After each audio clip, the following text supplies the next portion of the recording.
Welcome to சுடுதண்ணி. ரொம்ப நாளாக ஆச்சு குழம்பெல்லாம் பண்ணி. ஸோ இன்றைக்கி ஒரு குழம்பு ரெசிபியோடு தான் வந்திருக்கேன். வெண்டைக்காய் காரக்குழம்பு எப்படி பண்ணுறதுன்னு பார்க்கலாம். இது லன்ச் டைமில் வெறும் அப்பளத்தோடு சாப்பிட்டாலே அவ்வளோ சூப்பராக இருக்கும். இதோட இன்க்ரீடியன்ஸை நான் டிஸ்கிரிப்ஷன் பாக்ஸில் கொடுக்குறேன். இப்போ வாங்க சேர்ந்து சமைக்கலாம். ஃபர்ஸ்ட் ஒரு கடாயில் 1 டேபிள் ஸ்பூன் நல்லெண்ணெய் சேர்த்துக்கோங்க. இதில் 2 வரமிளகாய் சேர்த்துட்டு கூடவே 10 வெண்டைக்காவை கட் பண்ணி சேர்த்துக்கலாம். இது நல்லா வதக்கிடுங்க. ஒரு 5 to 10 நிமிஷம் ஸ்லோ ஃப்ளேமில் வச்சு வதக்கிக்கோங்க. இது நல்லா வெந்து வந்திருக்கணும். வெறுமனை சாப்பிட்டாலே சாப்பிட்ற அளவுக்கு இருக்கணும். ஸோ அந்த மாதிரி நல்லா வதக்கிக்கலாம். இந்த குழம்பு ரொம்பவே டேஸ்ட்டாக இருக்கும். ரொம்ப ட்ரெடிஷ்னலான ஒரு ரெசிபி. நிறைய பூண்டு வெங்காயம்லாம் போட்டிருக்கனால டேஸ்ட் ரொம்பவே அல்டிமேட்டாக இருக்கும். இப்போ பார்த்தீங்கன்னா வெண்டைக்காய் நல்லா வெந்துருச்சு. இது மாதிரி வதங்கினதுக்கப்புறமா இதை எடுத்து தனியாக வச்சிடலாம். அடுத்து இதே கடாயில் இன்னொரு டேபிள் ஸ்பூன் நல்லெண்ணெய் சேர்த்துக்கோங்க. எண்ணெய் சூடானதுக்கப்புறமா இதில் 1 டீஸ்பூன் கடுகு, 2 வரமிளகாய், 1 கொத்து கருவேப்பிலை சேர்த்துக்கோங்க. இது பொரிஞ்சதும் இதில் 10-15 சின்ன வெங்காயம் சேர்த்துக்கலாம். சேர்த்துட்டு நல்லா வதக்கிடுங்க. வெங்காயம் கண்ணாடி மாதிரி வதங்கணும்.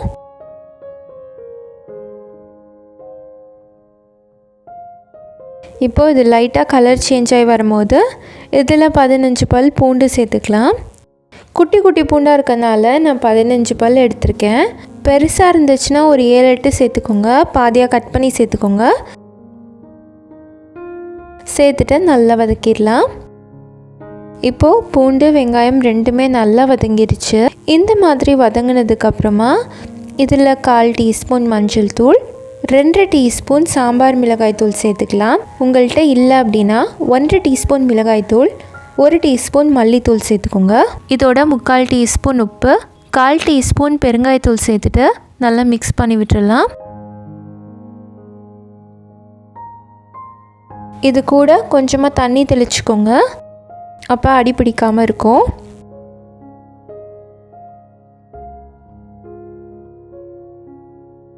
இதோட 3 தக்காளியை அரைச்சி சேர்த்துருக்கேன். சேர்த்துட்டு நல்லா மிக்ஸ் பண்ணிக்கோங்க. இது நல்லா கொதிக்கணும். ஏன்னா தக்காளி நம்ம பச்சையாக சேர்த்துருக்கனால பச்சை வாசம் அப்படியே இருக்கும். அதனால் நல்லா கொதிக்க வைங்க. தேவைப்பட்டுச்சுன்னா கொஞ்சம் தண்ணி கூட சேர்த்து நல்லா கொதிக்க விடுங்க.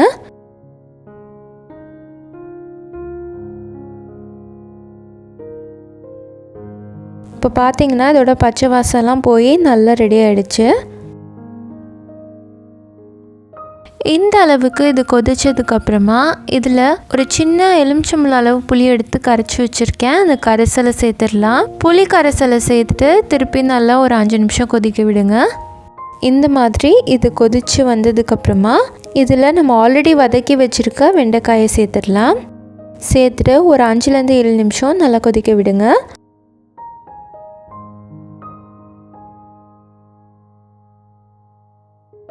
இறக்குறதுக்கு முன்னாடி இதில் 1 டீஸ்பூன் நாட்டு சர்க்கரை சேர்த்துக்கிறேன். சேர்த்துட்டு நல்லா மிக்ஸ் பண்ணி விட்டுக்கலாம். அவ்வளோதான், இந்த காரக்குழம்பு ரெடி ஆகிடுச்சு. ஒரு 2 நிமிஷம் அடுப்பில் வச்சுட்டு அதுக்கப்புறம் நம்ம இறக்கிற வேண்டியதான். ஒரு சூப்பர் டேஸ்ட்டான வெண்டைக்காய் காரக்குழம்பு பண்ணியிருக்கோம்.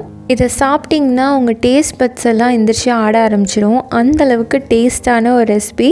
ஸோ நீங்களும் இதை ட்ரை பண்ணி பார்த்துட்டு எப்படி இருந்துச்சுன்னு சொல்லி கமெண்ட்டில் சொல்லுங்கள். இந்த வீடியோ உங்களுக்கு பிடிச்சிருந்தால் லைக் பண்ணுங்கள். சுடுதண்ணி சேனலை சப்ஸ்கிரைப் பண்ணுங்கள். தேங்க்யூ.